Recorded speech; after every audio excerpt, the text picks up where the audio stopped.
মনোজ দাসের প্রীতি ও শুভেচ্ছা নিন। বাংলাদেশের সংসদীয় নির্বাচন হচ্ছে এবং তা এই বছরই হচ্ছে। যেভাবে দেশ বিদেশ থেকে চাপ বাড়ছে তাতে প্রধান উপদেষ্টার আর পালাবার পথ নেই।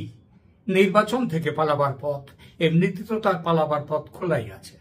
মোহাম্মদ ইউনূসের মনের বড় বাসনা ছিল অনির্বাচিত সরকারের মুখিয়া হয়ে আরো 2-4 বছর, মানে যতদিন সম্ভব, আমৃত্যু হলেও ভালো হয়, তিনি থাকতে পারবেন গদিতে।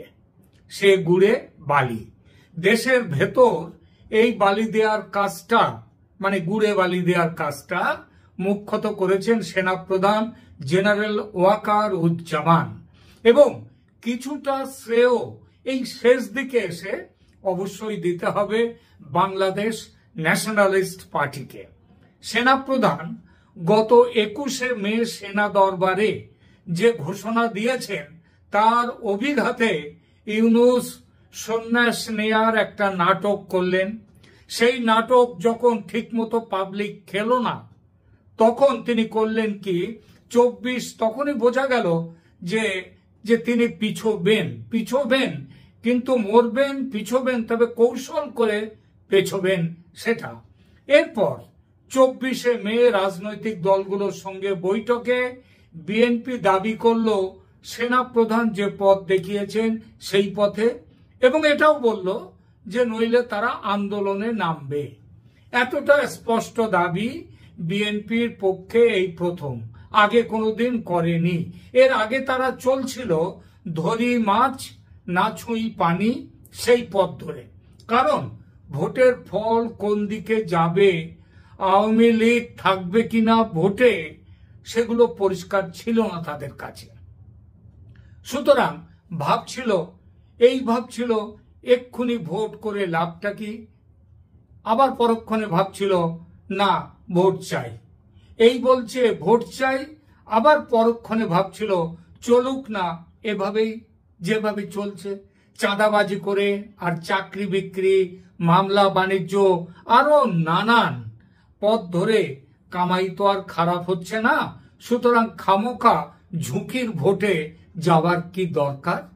কিন্তু এখন যা অবস্থা তাতে ভোট হচ্ছে, আর সেটা এই 2025-এই। গত 13ই মে দেশের নির্বাচন কমিশন আওয়ামী লীগকে নির্বাচন কমিশনের নথিভুক্ত রাজনৈতিক দলের তালিকা থেকে আপাতত নাম বাদ দিয়েছেন।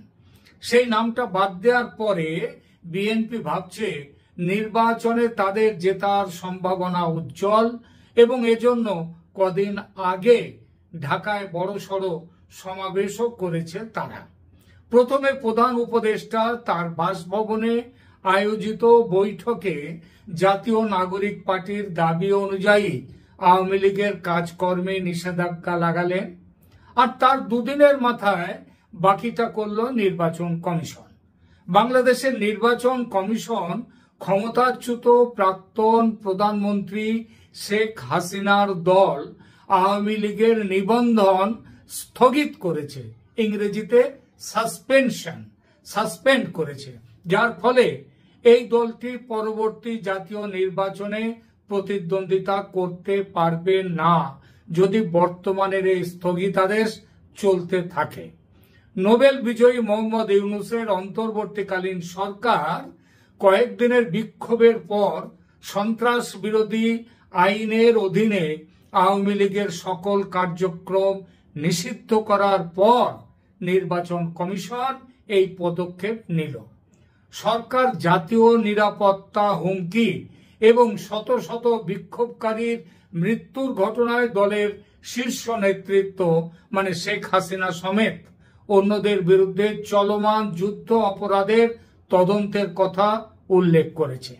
স্বরাষ্ট্র মন্ত্রণালয় আওয়ামী লীগ এবং এর সহযোগী সংগঠনগুলির সকল কার্যক্রমের উপর নিষেধাজ্ঞা জারি করার সাথে সাথে নির্বাচন কমিশন দলের নিবন্ধন স্থগিত করার সিদ্ধান্ত নিল। নির্বাচন কমিশন গত সোমবার গভীর রাতে সাংবাদিকদের এই কথা বলেন।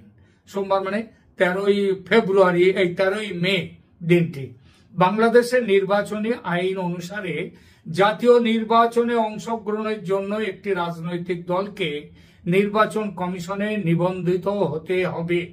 স্থগিতাদেশের অর্থ হলো আওয়ামী লীগ যা 20 বছরেরও বেশি সময় ধরে দেশকে নেতৃত্ব দিয়েছে, শাসন করেছে, এখন আনুষ্ঠানিকভাবে ভবিষ্যতের নির্বাচনে প্রতিদ্বন্দ্বিতা করার জন্য অযোগ্য ঘোষিত হলো। যদি না নিষেধাজ্ঞা প্রত্যাহার করা হয় এবং নিবন্ধন পুনরুদ্ধার করা না হলে তারা কিন্তু এইভাবেই থাকতে হবে তাদের। নির্বাচন কমিশন একটি নির্দেশনামা জারি করে দল এবং এর সহযোগী সংস্থাগুলোকে আন্তর্জাতিক অপরাধ ট্রাইব্যুনালের মানে ইন্টারন্যাশনাল আইসিটি আদালতের রায় না হওয়া পর্যন্ত প্রকাশনা, মিডিয়া উপস্থিতি, অনলাইন এবং সামাজিক যোগাযোগ মাধ্যমে প্রচারণা, মিছিল, সমাবেশ বা সম্মেলন সহ যে কোনো রাজনৈতিক কর্মকাণ্ড পরিচালনা করতে নিষেধাজ্ঞা জারি করেছে। অথচ দেখুন, এই নির্বাচন কমিশনই গত জানুয়ারিতে 3-4 মাস আগে উল্টো কথা বলেছিল শেখ হাসিনার নেতৃত্বাধীন দলকে জাতীয় নির্বাচনে অংশগ্রহণ থেকে বিরত রাখা হবে না, মানে আদালতে মামলা চলার প্রেক্ষাপটে সেইটা সম্পর্কে একেবারে অন্য কথা বলেছিল। বাংলাদেশের প্রধান নির্বাচন কমিশনার এম নাসির উদ্দিন সেদিন বলেছিলেন আওয়ামী লীগকে নির্বাচনে প্রতিদ্বন্দ্বিতা করতে বর্তমানে কোনো আইনি বাধা নেই।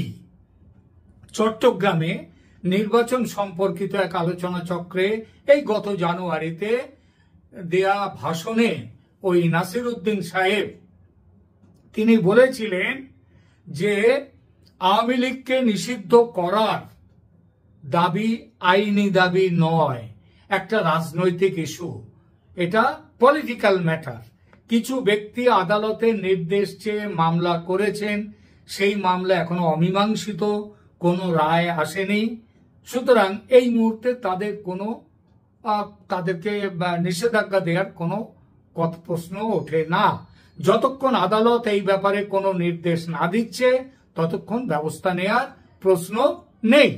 আদালত এখনো কোনো নির্দেশ দেয়নি, এই আজকে মে মাসেও জুন মাসেও কোনো নির্দেশ দেয়নি, তবু আওয়ামী লীগের নিবন্ধন বাতিল হলো। বড় কথা হলো মামলা হয়েছে শেখ হাসিনা ও তার কিছু দলীয় নেতাদের বিরুদ্ধে, সব নেতার বিরুদ্ধে নয়, আওয়ামী লীগের সব কর্মীর বিরুদ্ধে নয়, এমনকি আওয়ামী লীগ দলের বিরুদ্ধে পর্যন্ত নয়। তাহলে প্রশ্ন, আওয়ামী লীগ কেন নিষিদ্ধ হবে, কোন আইনে? অবশ্য যেভাবে আইনের তোয়াক্কা না রেখে সিদ্ধান্ত নিচ্ছে বাংলাদেশ